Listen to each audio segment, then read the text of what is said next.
Hey everyone, welcome to my channel. E3 2021 is right around the corner, and with it comes a ton of release dates, surprises, and game announcements. So let's dive right into the things that I'm most excited about. You can leave what you're excited about down in the comments below. So, starting things off, it probably won't be at E3, but we might get a Pokemon Direct in this coming week. And with it, maybe we'll get to see more information on the new Pokemon games, Legends Arceus and Brilliant Diamond and Shining Pearl. We recently got the release dates, but no further information. So I'm wondering if they're going to do some sort of Pokemon Direct where they re-announce Pokemon Sleep, talk about maybe even shadow dropping Pokemon Unite, and then they show more footage and content of what Brilliant Diamond and Shining Pearl are going to look like. And if they're still going to look the same, and how they're going to play. Are they going to reintroduce Megas? Are they going to make it more like the Platinum version? How are they going to reintroduce it to us as a whole? I know a lot of people were not excited about how the graphics looked or any of that, but I think they looked pretty good if we're all being honest. Like it's a very much a remake in the sense of it looks like Diamond and Pearl originally did, but now it's just more beautiful, kind of like in the Link's Awakening art. So let's trust them. I know we kind of are feeling like, oh man, that tree in Pokemon Sword and Shield, but honestly, I was so excited to play Sword and Shield and explore Galar that I did not care about that tree. It's memeable, right? But I think they hopefully maybe learn their lesson from that.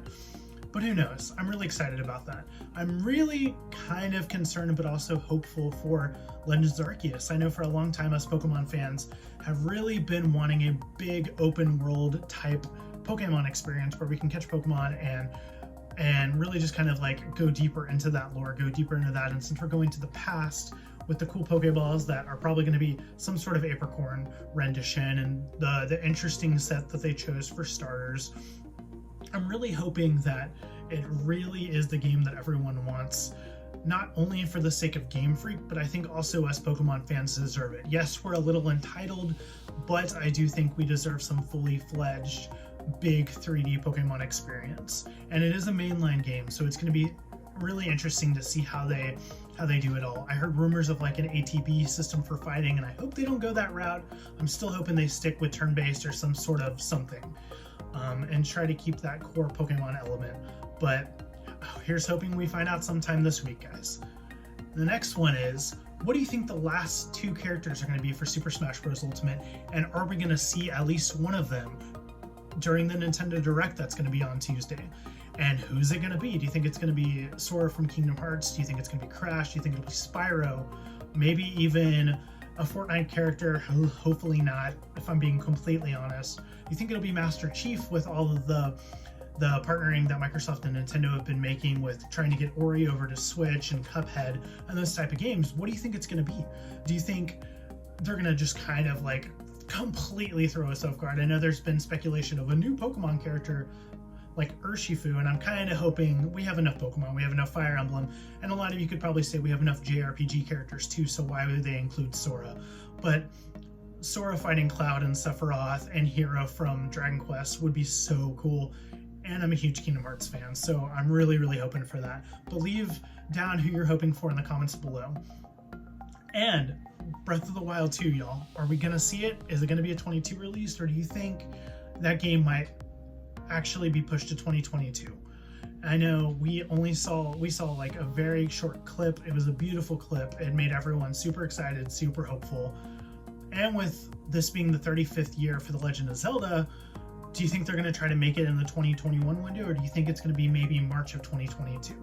I'm really hopeful. I'm really interested to see exactly how they're going to take the story and take the world, because the first game was so easy to get lost in, was so beautiful, and it just breathed so much life into an already incredible franchise. So it's going to be really interesting to see really exactly what they're thinking, where the story is going to go. Do you get to play as Zelda? What exactly even is the reason for the sequel? And I love that we got a prequel in Age of Calamity, and this is kind of looking like a trilogy where we're gonna have 3 games so far. Maybe it'll become a saga and we'll get a 4th down the road, who knows? But I'm really excited to see what they're gonna bring. And with that, I'm really wondering if we're gonna get that rumored Wind Waker and Twilight Princess HD remaster on the Switch. Now, we already have incredible ports of those on the Wii U, but literally, who's gonna go dust off their Wii U when they could just bring it over to the Switch and make a ton of money. Maybe, hopefully, put them together. $60, you get both of those incredible titles. Maybe release some amiibos that are gonna sell out entirely too fast, like we saw with Skyward Sword. It would be really incredible, and it would be, I think, really honestly wonderful for our 35th anniversary, and also just to jump back in the Wind Waker and experience that, and going on the open seas. And I don't know, that game is so important to me, and I love it so much. So I'm really hoping we hear more about that at this year's E3. While we're on the topic of Nintendo, Metroid Prime 4. Yes, I know. We've been speculating for this for a long time. We got just that title card, and then a little bit down the line, they were like, okay, we're going to remake it. We're going to move developers. And I'm really wondering if we're going to see it. Are we going to see it? Is it going to come back? Is it going to show up? Are we going to get that rumored 2D Metroid? Are we going to get the Metroid Prime Trilogy? Is that going to come out on the Switch? I'm really hoping it is, just to kind of revitalize the franchise, get new people into it, so that when Metroid Prime 4 finally does release, that it really can make as much money as possible for Nintendo and prove that this is a franchise that is worth investing in. A lot of us longtime fans, I'm sure we feel that way already, but I feel like maybe sales have been low in the past, and that's why they've been so hesitant, and we'll see. I know the 2D Metroid did really well. Maybe we'll see that, and then a trilogy remaster, and then finally hear more back about Metroid Prime 4. But we're really have to see. I'm hoping that they're just like, here you go, and I don't even really think we need a release date. Maybe 2022, 2023. That's what I'm probably speculating. Most likely, I think it's 2023. I think we'll get a trilogy in late 2021, 22, if not that 2D, and then kind of in those years, just to kind of build that up. But it'll be really interesting. I trust Nintendo. I trust what they're doing. They haven't failed us yet. We can be picky and difficult about it at some points, but I really think they know what they're doing. And the biggest thing too is Final Fantasy 16, right? We just got word that God of War Ragnarok is going to be PlayStation 4 or PlayStation 5. So it's going to be a cross-gen title, when originally we thought it was just going to be PS5. It was going to show off the power of the PS5. And we already know that Horizon Forbidden West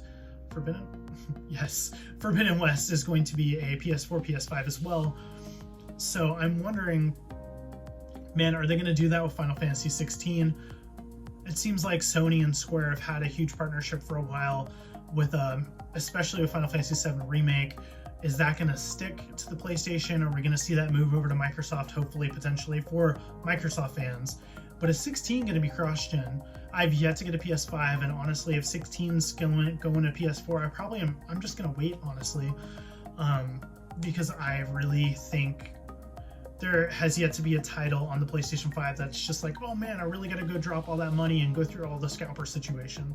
Ratchet & Clank looks incredible. I'm really excited. I love Insomniac and everything they bring to the table, but I really need to see either 16 just be PS5, Kingdom Hearts 4, something that's really going to be like, oh man, really got to go do that. And speaking of Kingdom Hearts 4, are we going to see any of that? Now we know that the Union Cross story, the MOBA title, is finally finishing up. The story is kind of already ended on the Japanese side. We're still waiting for the final update here in America and the States, global.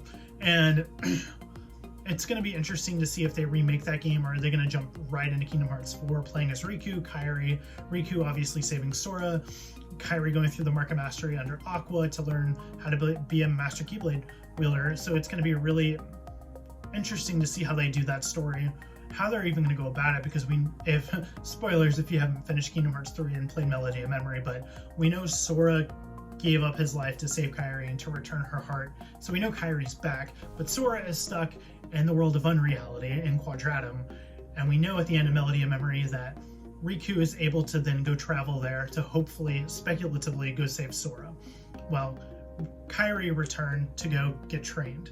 So it's going to be interesting. I'm kind of hoping for a 3.5, unless 4 is going to be like the first 3 hours of going through Quadratum, going through that, or is the fourth game going to completely focus on original Square Enix properties in Quadratum? I don't know. Tetsuya Nomura is a madman. We'll see what he brings. We'll see if we even see anything. Nomura's already said that we probably won't see anything until 2022, because that's also going to be the anniversary. But here's hoping for just maybe a little tease. But let me know what you're excited down in the comments down below. There's so many things we didn't even talk about, like the Microsoft Bethesda press conference, and are we going to see Halo Infinite? What's that game going to look like? Are people going to be happy? Are people going to be rage angry like they were with the first trailer we saw? But let me know what you're thinking down in the comments down below. What are you excited about? What are you worried about? Let's talk about it. Y'all have a good day.